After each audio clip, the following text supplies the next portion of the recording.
अस्सलाम वालेकुम एवरीवन। उम्मीद है आप सब खैरियत से होंगे। अच्छा जी, आज हमारा political science CSS lecture series में मुस्लिम पॉलिटिकल थॉट का लेक्चर नंबर 7 है। आज हम डिस्कस करने जा रहे हैं जमालुद्दीन अफ़गानी को।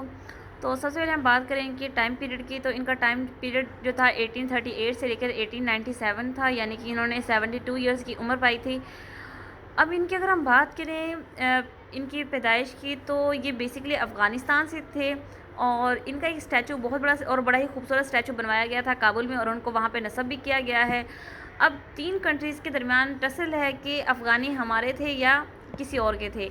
ईरान कहता है कि अफ़गानी हमारे थे, क्योंकि जहाँ पे वो पैदा हुए थे वो टेरिटरी थी ईरान की। फिर तुर्की, जो कि पहले तुर्की था, अब तुर्की बन गया है। तुर्की में उनका मकबरा है और अफ़गानिस्तान वाले कहते हैं कि अफ़गानी हमारे हैं, क्योंकि उन्होंने वहाँ, ये इनकी बर्थ प्लेस भी थी और उन्होंने स्टैचू भी उसका वहाँ पे एक नस्ब किया हुआ है। तो फ़िलहाल तो खैर इनके आपस में ये मामले चलते रहते हैं कि जमालुद्दीन अफ़गानी किसके थे, ये तो किसी को भी नहीं पता। बस ये आरा है लोगों की कि अफ़गानिस्तान में थे, ईरान के थे या तुर्की के थे। बात अगर हम इनकी करें टाइटल की, तो इन्हें टाइटल दिया गया था जीनियस ऑफ ईस्ट, यानी कि अगर इन्हें बहुत बड़ा टाइटल है जीनियस ईस्ट, यानी कि वो ईस्ट के बहुत बड़े एक इंटेलेक्चुअल पर्सन थे।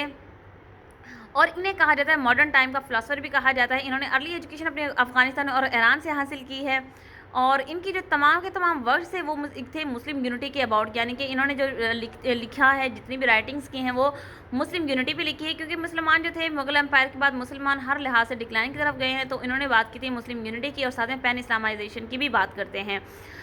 और ये जो जमालुद्दीन अफ़गानी थे बहुत बड़े राइटर थे और साथ में एक पोइट भी थे। इन्होंने तब तकरीबन तमाम की तमाम दुनिया का सफ़र किया है, क्योंकि ट्रैवलर थे और इनको बहुत ज़्यादा शौक़ था ट्रैवल करने का, लोगों के हालात जानने का कंट्रीज़ में। तो ये हर पूरी दुनिया में गए, हर कोने में गए, ख़ास तौर पे मुस्लिम कंट्रीज़ थे उनको इन्होंने हर हाल में उनको विज़िट किया।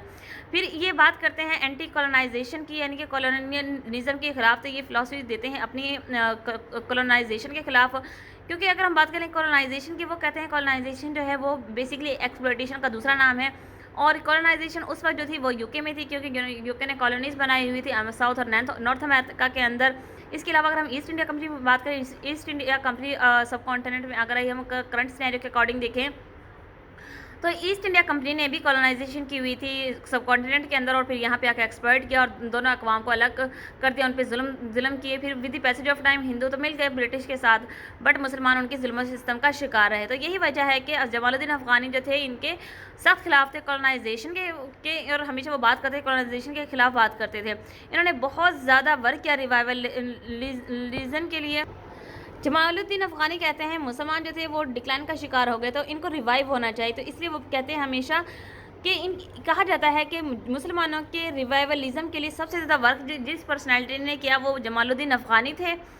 इसके अलावा अगर हम बात करें, ये एक फ़िलासफ़ी देते थे, मॉडरेट फ़िलासफ़ी देते थे, एक मिडिल वे में एक फ़िलासफ़ी देते थे। वो बात करते थे, वो साइंस और रिलीजन को मिक्स करके फ़िलासफ़ी पेश करते थे, क्योंकि एक मॉडरेट फ़िलासफ़ी तैयार करना एक लिटरेरी फिगर का ही काम हो जाता है। तो वो उन्होंने मॉडर्नाइज़ किया इस्लाम को बहुत ज़्यादा मॉडर्नाइज़ तो नहीं कर दिया, लेकिन वो मॉडर्नाइज़ कर दिया इस्लाम को। तो कहा जाता है कि जब वो इंडिया गए थे, दूसरी बार इंडिया गए हैं, तो उन्होंने वहाँ पे जाके कुछ स्टडीज़ की हैं। इसके अलावा अब जमालुद्दीन अफ़गानी इजिप्ट गए हैं, इस्तांबुल गए हैं, वहाँ के विज़िट किए हैं, वहाँ पे और भी ज़्यादा नॉलेज एक्वायर किया है।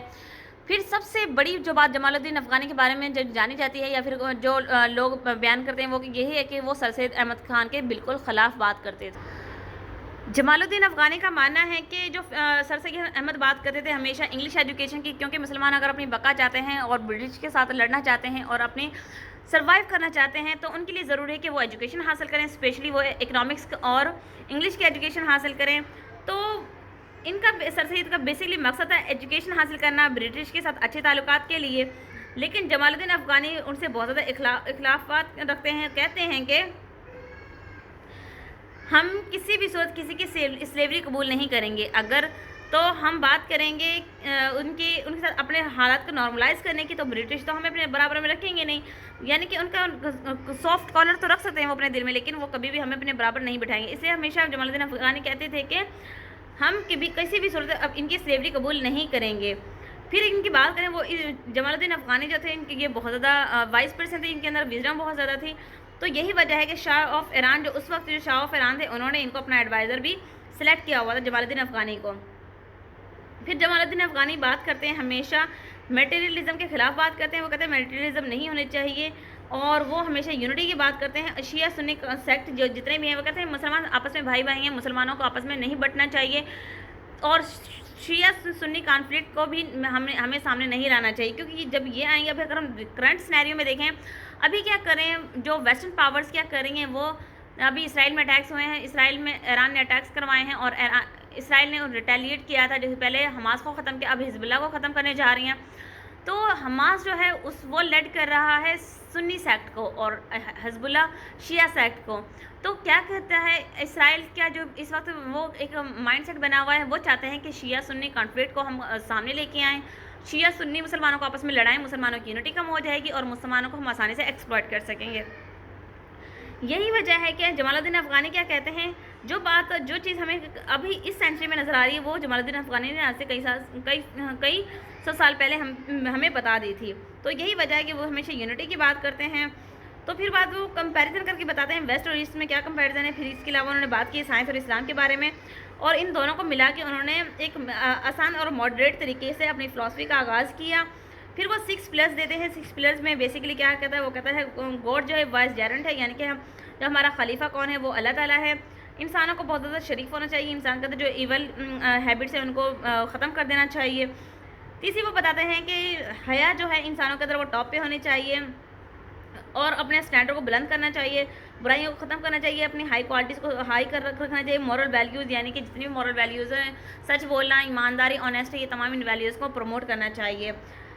फिर वो एक और कंसेप्ट देते हैं अरब वर्सेस नॉन अरब्स को। अरब किस तरह के लोग थे, नॉन अरब किस तरह के थे, और जो अरब्स जो थे वो एक्चुअल में जो इनके अकॉर्डिंग, यानी कि जमालुद्दीन अफ़गानी के अकॉर्डिंग जो अरब्स थे वो रेबल्स थे, वो बागी थे। तो ये थी हमारी क्विकली जिन रिव्यू लिया हमने अपना जमालुद्दीन अफ़गानी के बारे में। तो उम्मीद है आपको चीज़ें समझ आ गई होंगी। इंशाल्लाह मिलेंगे नए वीडियो लेक्चर में एक नए टॉपिक साथ। तब तक अपना ख्याल रखिएगा। जज़ाकल्लाह, अल्लाह हाफ़िज़।